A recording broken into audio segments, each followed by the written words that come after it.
손이 아직 안 돼가지고 제가 우리 수요 예배 주님 앞에 올려드리겠습니다.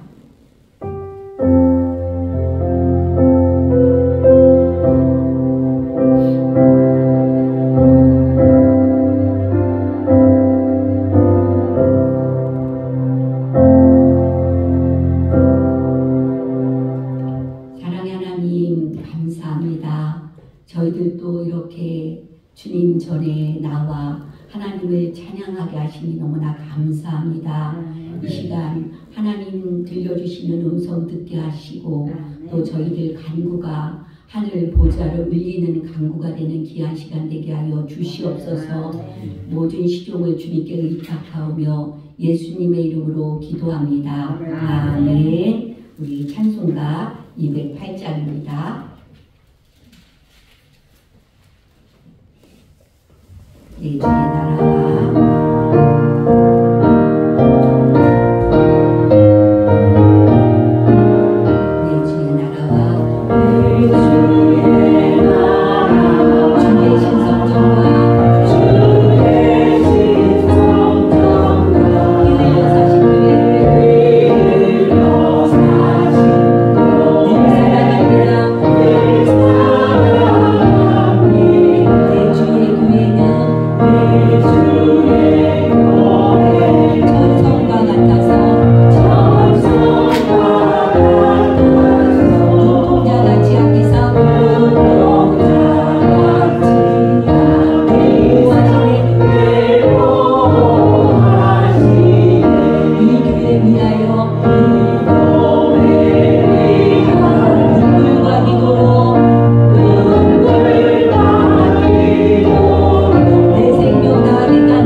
사도행전 9장입니다. 사도행전 9장 31절 신약성경 202쪽입니다. 사도행전 9장 31절 다시 한 목소리로 합독하겠습니다. 자, 그리하여 온 유대와 갈릴리와 사마리아 교회가 평안하여 든든히 서가고 주를 경외함과 성령의 위로로 진행하여 수가 날마다 수가 더 많아지니라. 아멘. 예, 우리 4월이 됐는데도 날씨가 조금 쌀쌀합니다. 그렇죠? 예, 많이 쌀쌀해졌어요. 우리 수요 예배에 나오신 분들 서로 보면서 한번 인사할까요? 주님의 이름으로 잘 오셨습니다.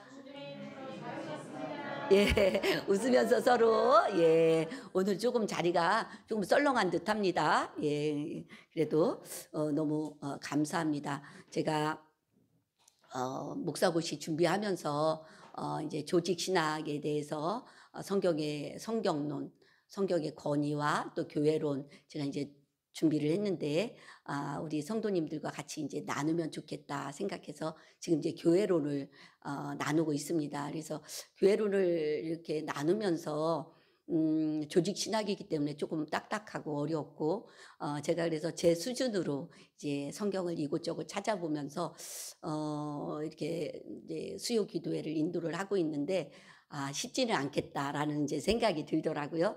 그래서 성경을 이게 이곳저곳 찾아서 이렇게 쭉 이제 구약과 신약을 이제 찾아봤잖아요. 그래서 오늘은 이제 또 나름대로 오늘은 그냥 이제 이렇게 교회론 쪽으로 이제 들어가게 되는데, 본격적으로 우리가 처음에는 성경 속에 나타난 교회 모델, 그래서 이제 구약과 신약을 이제 나누었잖아요. 그렇죠? 그래서 구약은 부르그만이 그 이스라엘이 어떻게 그렇게 정체성을 오랫동안 끌고 갈 수 있을까? 그래서 그거에 대한 비결이 뭘까 해서 4가지를 찾았다고 했어요. 그렇죠? 그래서 첫 번째는 성전과 제사장들, 그리고 두 번째는 왕들, 세 번째는 현자들, 네 번째는 예언자들. 그렇게 해서 이제 구약을 보았고요. 그러면서 이제 신약으로 가서, 신약은 이스라엘과 이 기독교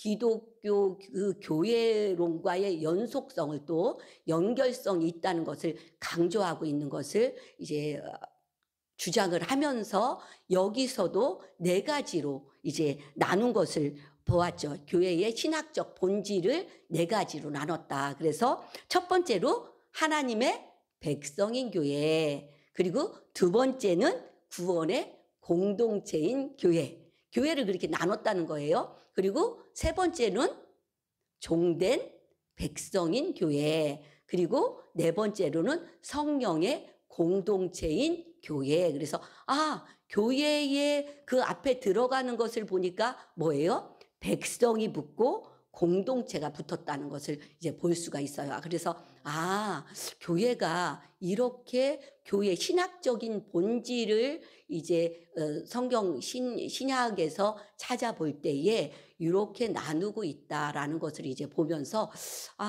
저도 이제 새롭게 이제 보게 되었거든요. 그러면서 이제 오늘 이제 본론으로 이제 오늘은 이제 그 다음 거를 이제 나누잖아요. 나눌 때에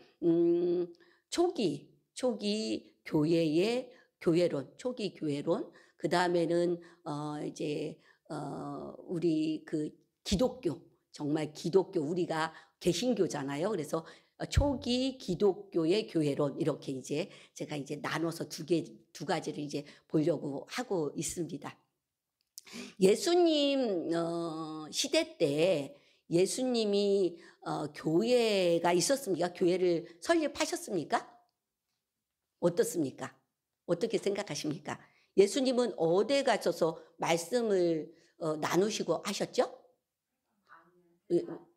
그러니까 그렇죠. 뭐 들판이나 산이나 바닷가나 말씀을 전하셨죠. 그리고 회당에 이제 가셨잖아요. 회당도 나왔는데, 예수님이 지금 같은 이런 교회를 생각하면 안 돼요. 그때는 예수님 때는 그렇게 없었단 말이죠. 그러면서 교회라는 용어가 처음으로 등장한 게 어디에 있었다고 얘기했죠?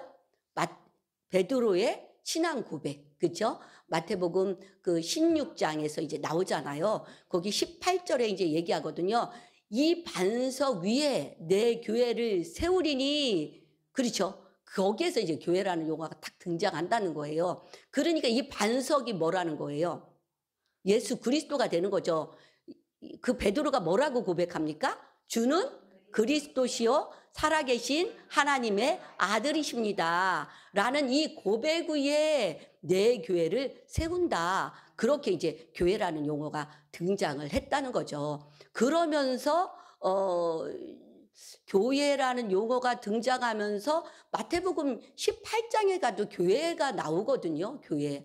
그러면 이런 우리가 생각하는 이런 교회는 없었는데 하나님을 믿는, 그러니까 예수 그리스도를 구주로 고백하면서 하나님의 백성 이 모인, 그래서 2-3사람이 내 이름으로 모인 그것도 이제 교회가 될 수 있다는 것을 이제 보게 되거든요. 그러면서 사도행전에 가면 무슨 성령의 역사가 일어나잖아요. 사도행전을 성령행전이다라고 바꿀 수도 있다고 얘기를 했잖아요. 그렇죠? 그래서 사도행전에 가면 이제 예루살렘 교회가 어떻게 되죠? 베드로가 막 설교하니까 막 3,000명, 막 5,000명, 수가 엄청 불어라는 것을 볼 수가 있어요. 오늘도 우리가 9장을 봤지만 늘어간다고 하잖아요. 자라나는 거죠. 교회가 성장하고 있단 말이에요. 그런데 예수님께서는 명령을 주셨죠. 어떤 명령을 주셨죠? 그 마태복음 28장에 보면 모든 민족으로 제자를 삼아, 너희는 가서라고 얘기하거든요. 너희는 가서. 그러니까 여기에만 갇혀 있는 것이 아니고 나가야 된다는 거예요. 가서 예수 그리스도를 전파해야 하는 사명이 있단 말이에요. 그래서 사도행전 1장 8절에 보면 뭐라고 나오죠? 오직 성령이 너희에게 임하시면 너희가 권능을 받고 예루살렘과 온 유대와 사마리아와 땅끝까지 이르러 내 증인이 되리라. 이렇게 이제 말씀하신 게 있단 말이죠. 그런데 그 예루살렘 교회는 계속 커지는데 제자들이 흩어졌어요? 안 흩어졌어요? 안 흩어지잖아요. 안 흩어지니까 이제 누가 순교하죠?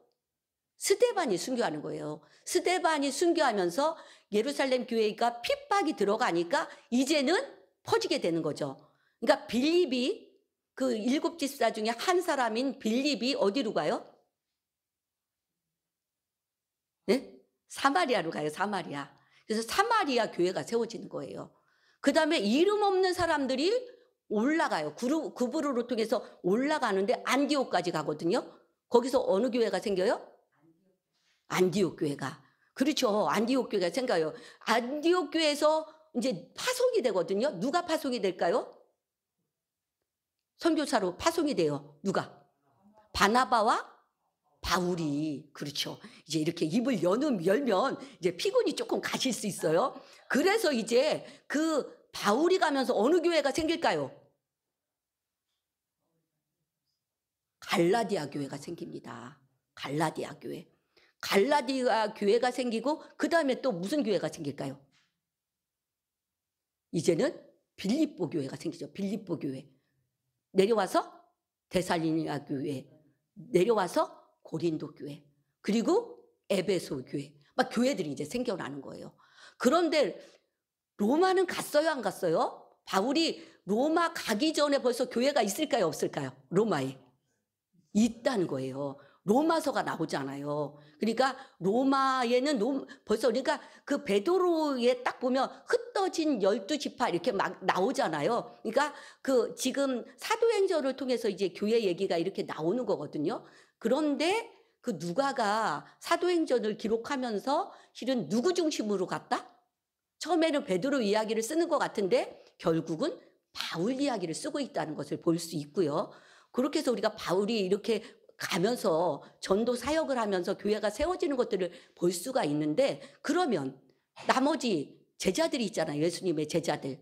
그 사도들은 일을 안 했냐는 거예요. 사도들도 사역을 했을 거 아니에요? 그러니까 그 여러 가지 곳들에서 나오지는 않지만 사역을 했다는 것을 알 수가 있는 거죠. 이렇게 교회들이 이제 막 세워지고 있단 말이에요. 그러면 그 예수님이 돌아가시고 나서 그리고 이제 사도들에 의해서 교회가 세워지면서 교회가 아주 부흥도 하고 막 하지만 평탄했습니까?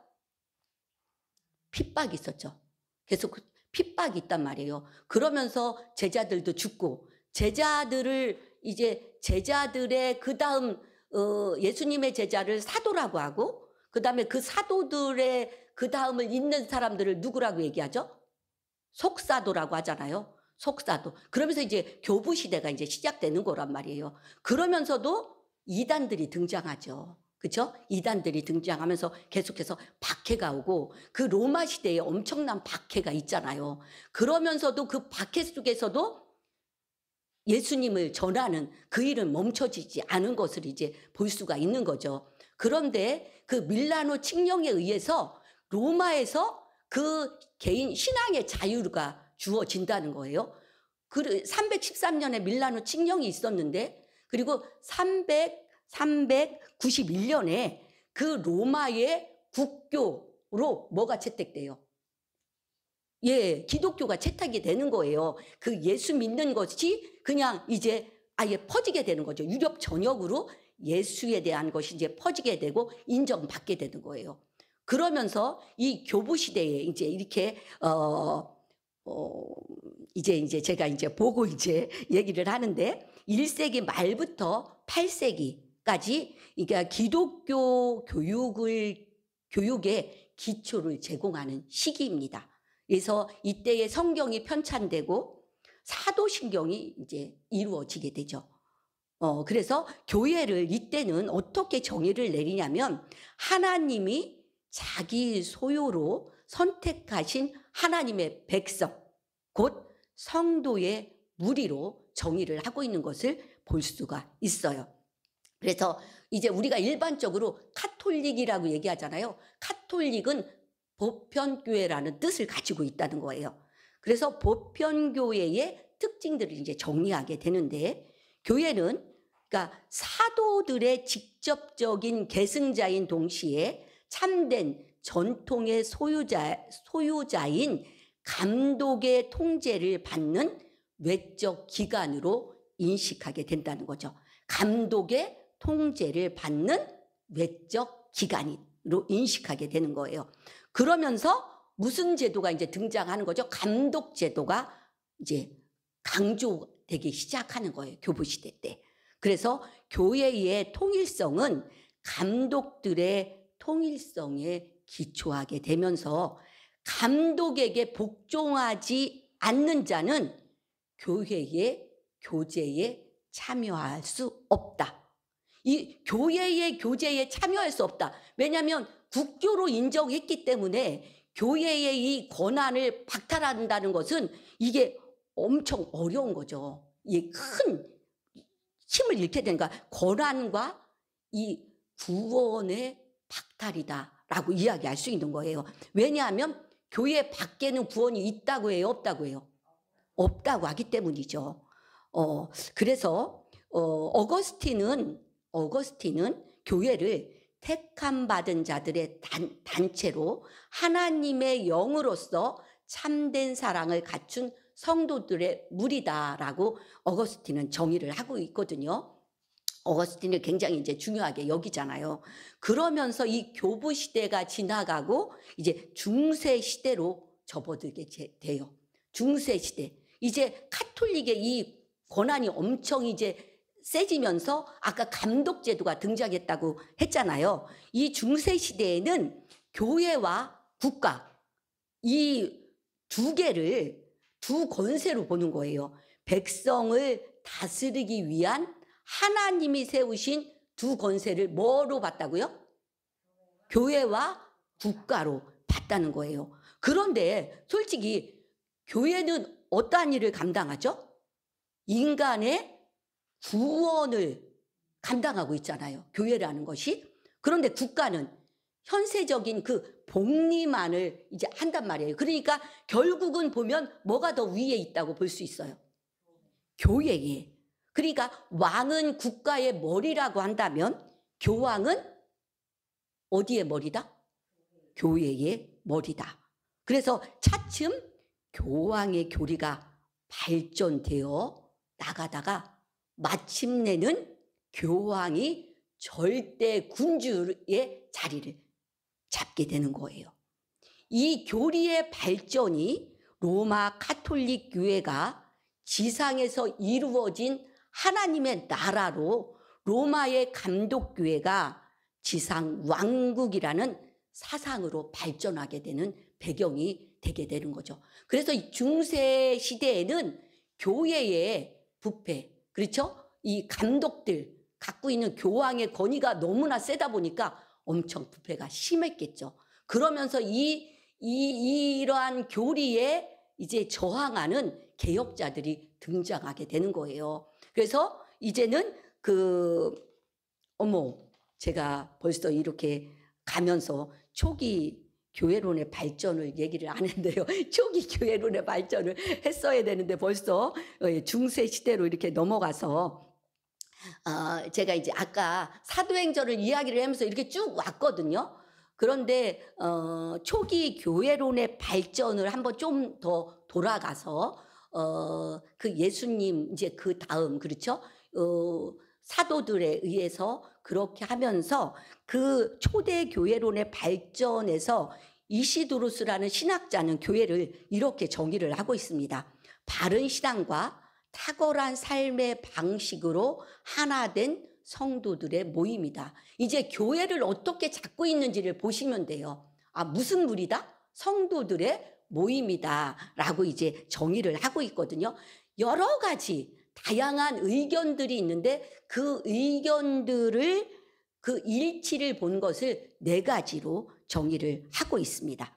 그래서 한번 초기 교회의 발전에서 그 일치된 견해들을 보면 첫 번째로 교회는 영적 사회로서 이스라엘을 대신해서 하나님의 백성이 된다라고 정의를 하고 있다는 거예요. 무슨 사회다? 교회는 영적인 사회다. 영적인 사회면서 뭐가 된다? 하나님의 백성이 된다. 그래서 구약 성경에서 계속 강조하는 게 뭐라고 했죠? 나는 너희들의 하나님이고 너희들은 내 백성이다 라고 해서 계속해서 강조하잖아요. 그래서 초기 교회에서도 이렇게 교회는 영적 사회이며 그 이스라엘을 대신해서 하나님의 백성이 된다. 두 번째는 모든 그리스도인은 서로 다른 출신과 배경에서도 그리스도 안에서 하나다. 누구 안에서 하나다? 그리스도 안에서 하나다. 그러니까 출신, 대학교를 나왔든, 학교를 안 나왔든, 돈이 있든 없든, 아프리카에 살든, 아시아에 살든, 어떠한 그 출신과 배경이나 상관없이 누구 안에서? 그리스도 안에서 하나다. 이제 교회를 그렇게 이야기를 하고 있다는 거예요. 세 번째는 교회는 참된 기독교의 가르침을 간직한 보고다. 보물 창고처럼 교회는 뭐를 가르친다? 참된 기독교의 가르침을 가르치는 곳이다라는 것이죠. 그리고 마지막에는 교회는 전 세계의 신실한 이들을 하나로 묶어서 그들의 신앙과 성결함으로 성숙할 수 있도록 이끈다라고 4가지로 이야기를 하고 있는 것을 볼 수가 있습니다. 이렇게 교회에 대한 이제 정의를 가지고 있는데요. 그러면서 교부 시대, 중세 시대에 이렇게 오게 되는 것을 볼 수가 있습니다. 이렇게 교회는 단순히 예배당, 조직체를 지칭하는 것이 아니라 그리스도 안에서 새롭게 태어난 신자들이 모여서 형성된 살아있는 유기체로 세상 속에 하나님 나라를 구현해 나가는 거룩한 공동체로 보고 있는 것을 알 수가 있습니다. 이렇게 하나님의 나라를 유형적이면서도 조직화된 교회와 이제 동일시하게 되었는데요. 이제 교부 시대나 중세 시대나로 오면서 교회의 통제하에 가정이나 학교, 예술, 산업 등 다양하게 이제 이 구속력을 갖고 있는 것을 볼 수가 있어요. 그래서 구원이 가져오는 복은 오직 교회의 각종 규례를 통해서, 그러니까 이 교리가 굉장히 중요하죠. 규례들이 중요하게 된다는 말이에요. 그러면서 그 중에서 특히 중요하게 여기는 것을 성례를 중요하게 여긴 것을 알 수가 있습니다. 이 교회가 점진적으로 세속화가 되는 것을 이제 가져오게 됩니다. 왜냐하면 교회가 죄인의 구원보다 정치에 더 관심을 쏟기 시작하게 되면서 교황이 세속 통치자들에 대한 지배권을 주장하기에 이르게 됩니다. 교회가 모든 것을 지배하면서 국가까지, 정부까지 규범의 영향을 받게 되는 거죠. 이러한 교회의 부패와 타락으로 인해서 이제 누가 등장하게 됩니까? 그렇죠. 루터라고 벌써 나와요. 종교 개혁자들이 나오게 되는 겁니다. 그래서 오늘 이제 마지막 개신교 초기의 교회론입니다. 뭐라고요? 우리가 지금 기독교잖아요. 개신교라고 하죠. 개신교. 그러니까 처음 그 교회의 시작으로 인해서 오다 보니까 카톨릭이 그렇죠? 그렇게 이어오면서 이제 종교 개혁가들이 등장하게 되는 거예요. 그래서 16세기는 기독교 교회의 본질과 정체성을 규명하는 일에 아주 중요한 시기가 됩니다. 이제 아까 마르틴 루터, 장 깔뱅, 찌븐길리 그런 사람들이 이제 정말 일어나게 되고 이 교회의 부패와 타락으로 인해서 결국은 1517년 그때의 면죄부를 이제 팔게 되는 거예요. 왜냐하면 성 베드로 대성전을 이제 지으면서 이제 자금이 부족한 거죠. 그러면서 이 돈을 마련하는 방법으로 뭐를 팔기 시작합니까? 면죄부를 파는 거죠. 죄를 많이 졌으면 돈을 많이 내면 이 연옥에 있는 그 사람이 이제 천국으로 갈 수 있다고 이제 이렇게 하는 거예요. 그러면서 루터가 법학을 이제 공부를 했었거든요. 그러다가 이 번개로 인해서 친구가 죽는 것을 보게 되거든요. 그러면서 자기는 수도원으로 들어가게 되는 거죠. 수도원으로 들어가면서 거기서 신학을 공부하고 로마서도 이제 배우게 되고 성경을 읽으면서 이게 아니다라는 것을 알게 되면서 그 루터의 교리가 뭡니까? 이신칭의, 행위로 구원받을 수 없다. 오직 믿음으로. 그래서 개신교가 이제 태어나게 되는 거예요. 그래서 비텐베르크 성전 이제 문에다가 95개 조항의 반박문을 붙이게 되는 거죠. 뭐가 잘못되고 이 카톨릭이 갖고 있는 잘못점을 교황의 잘못점들을 아주 구체적으로 적고 있는 것을 볼 수가 있습니다. 그러면서 종교개혁의 핵심 사상이 무엇이냐면 한번 따라해 볼까요? 오직 성경, 오직 믿음, 오직 은혜, 이 모토로 내세우는 것을 볼 수가 있습니다. 그래서 이 개혁자들로 인해서 로마 카톨릭 교회와 결별을 선언하게 되고 개신교가 탄생하게 되었다는 것을 볼 수가 있습니다. 그래서 이 마르틴 루터는 교회의 본질을 밝히게 되는데요. 사람의 노력으로 구원을 받을 수 있다 없다? 없다. 오직 하나님의 은총으로 구원을 받을 수 있는 것이다 라는 이신칭의 교리를 내놓게 되는 것을 볼 수가 있습니다.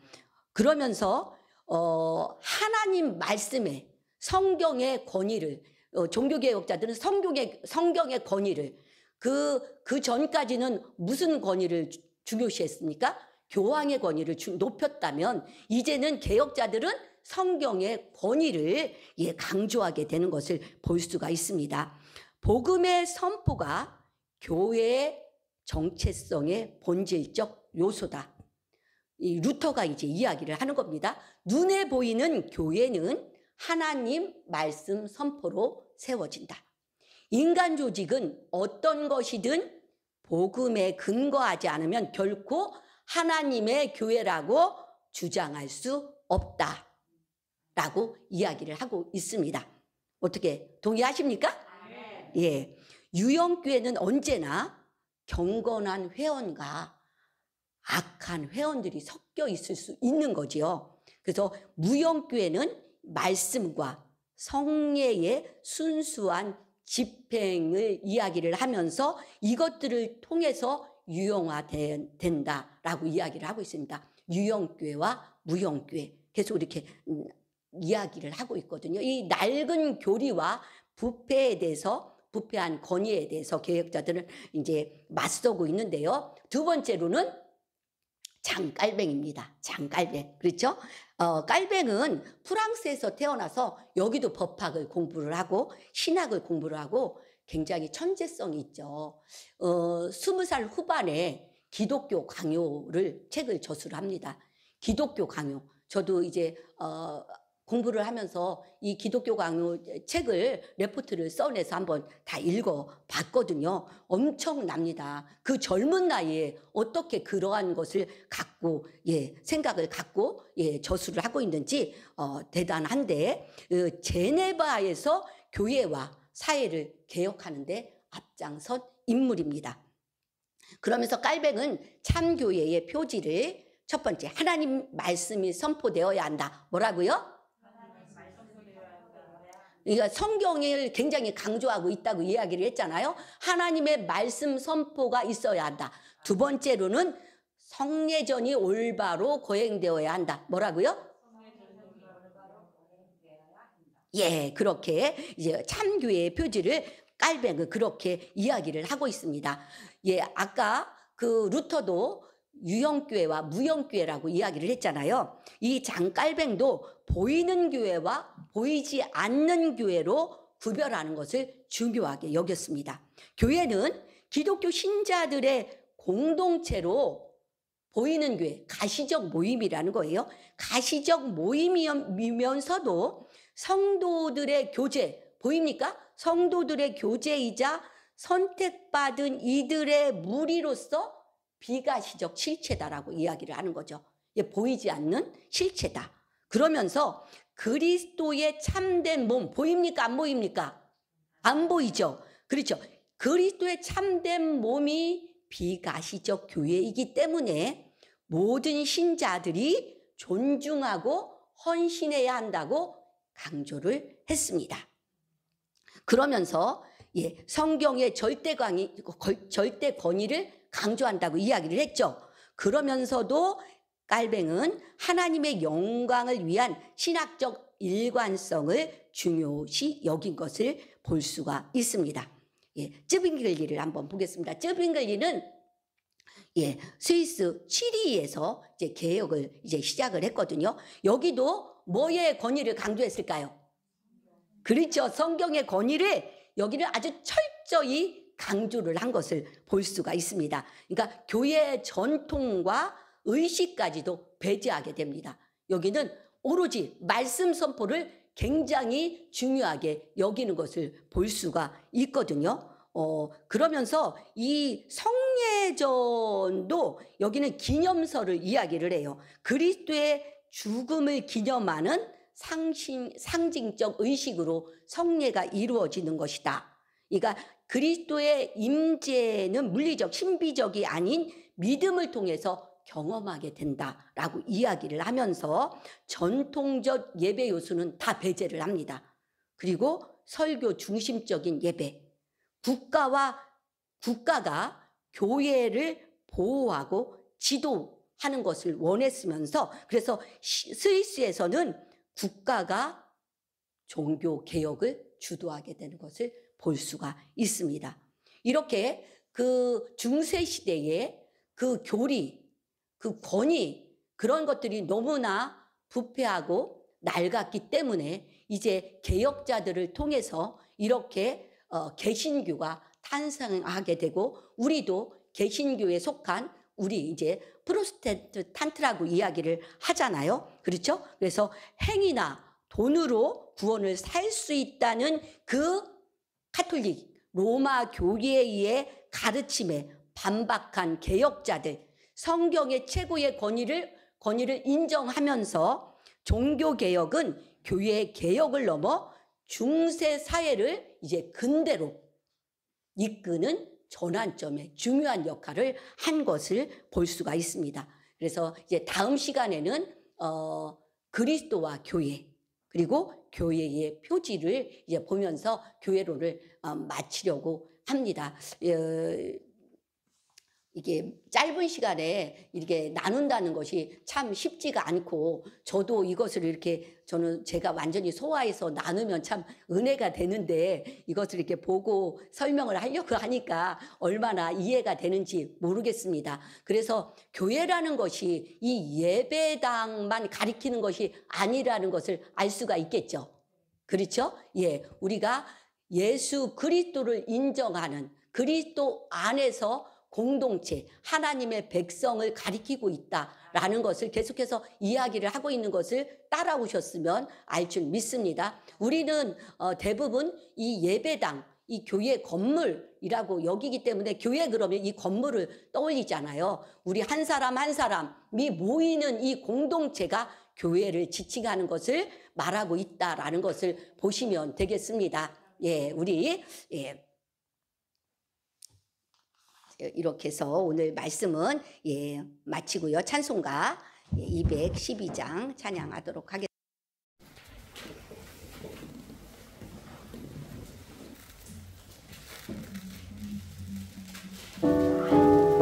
겸손히 주를 섬길 때에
그들은 하나님의 말씀 속에서 이렇게 하면 안 되겠다 그러면서 목소리를 내고 그 당시에 그렇게 나서는 일이 쉽지 않았을 텐데 지금 나는 어떠한 모습인가, 나는 하나님께서 원하시는 그러한 모습대로 하나님의 자녀로서 잘 살고 있는지 한번 되돌아보면서 이 시간 나를 주님 앞에 올려드리는 시간이 되었으면 좋겠습니다.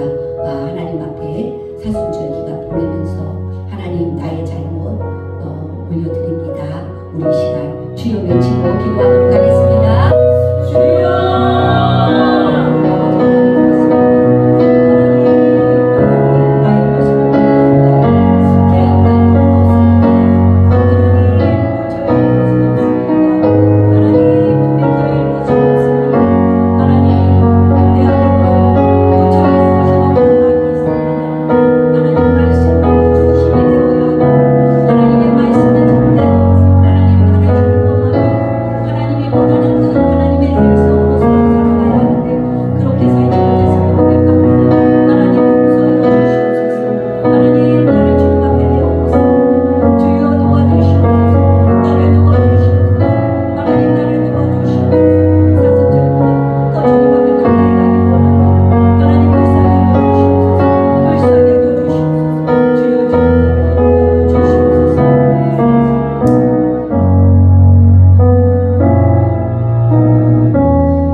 나의 가정의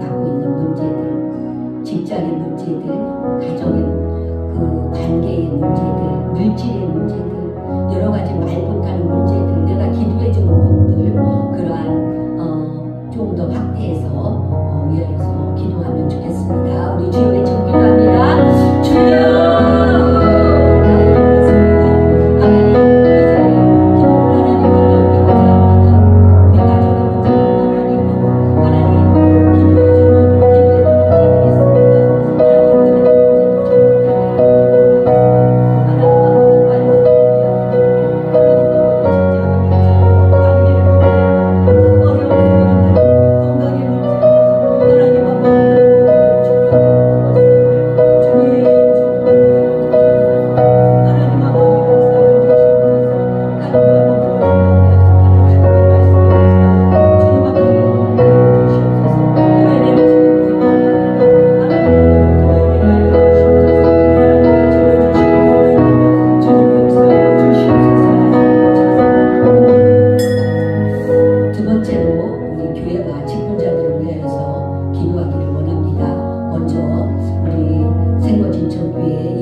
큰 기도 제목을 또 함께 나누었습니다. 하나님, 내가 어떠한 모습인지, 내가 하나님의 자녀로서, 하나님의 백성으로서 하나님을 영화롭게 하는 삶을 살고 있는지 나부터 주님 앞에 들여보며 성령님께서 조명해 주시는 대로 나를 주님 앞에 내어놓기를 원합니다. 나로 인하여서 가정이 세워지게 하여 주시고, 내 주위에 이웃들이 변화되며 주님을 만나게 하시고, 직장에서도 선한 영향력을 끼치는 하나님의 자녀의 권세를 누리는 내가 되게 하여 주시옵소서. 하나님께서 함께하여 주시옵시고, 이 생거진천교회를 주님께서 사랑하여 주셔서 이제 하나님 1층으로 이전하고자 하는 가운데 있습니다. 우리 정득현 집사님 주님께서 능력의 장중에 붙잡아 주셔서 잘 이끌어갈 수 있도록 지혜를 더하여 주시옵시고, 돕는 자들을 붙여주셔서 하나님 모든 계획들이 잘 하나님 진행되어질 수 있도록 도와주시기를 원합니다. 필요한 재정적인 문제도 해결하여 주시옵시고, 하나님 그리하여서 우리가 하나님 아버지와 더 입을 크게 벌려서 하나님 아버지와 정말 더 넓은 하나님 아버지 곳으로 하나님 쾌적하게 하나님 준비되어서 하나님 이 진저 지역에 죽어가는 많은 하나님 영혼들을 구원에는 기호 구원의 방주의 역할을 감당하는 우리 생거진천교회가 되어질 수 있도록 은혜로 도하여 주시옵소서. 하나님 우리 세우시는 우리 하나님 김동환 목사님을 능력의 장중에 붙잡아 주시고, 피곤치 않도록 영육간의 강건함을 허락하여 주시옵시며, 우리 돕는 사역자들도 잘 감당할 수 있도록 주님께서 은혜로 도하여 주시옵시고, 하나님 되신 방 중입니다. 마칠 수 있도록 은혜 가운데 주님께서 하나님 마칠 수 있도록 도와주시옵시고, 각 가정이 기도로 준비할 수 있도록 도와주시옵소서. 새 가족들이 많이 들어오고 있는데 잘 정착할 수 있도록 하나님께서 하나님 도와주시옵시고, 하나님 우리가 하나님 성도들이 더 사랑하며 관심을 갖고 기도하며 세워나갈 수 있도록 은혜로 베풀어 주시옵소서.